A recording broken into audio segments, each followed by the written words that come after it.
అంత శక్తివంతం. చండీపరదేవత అనుగ్రహం అంటే అలా ఉంటుంది. అందుకే చండీ చరణవు అని చండీపరదేవతని స్తోత్రం చేశారు శంకరాచార్యులు వారి ఈ శ్లోకంలో. అటువంటి అమ్మవారి పాదాలు పట్టుకుంటే సంస్కారవంతం చేస్తుంది మనస్సు.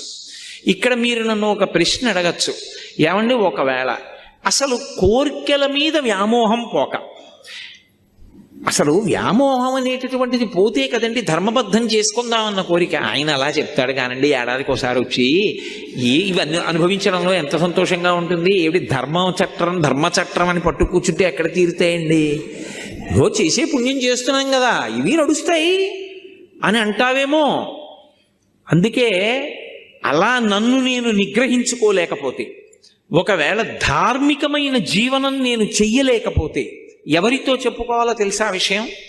అమ్మవారితోటే చెప్పుకోవాలి. అమ్మవారితో నేను అన్నప్పుడు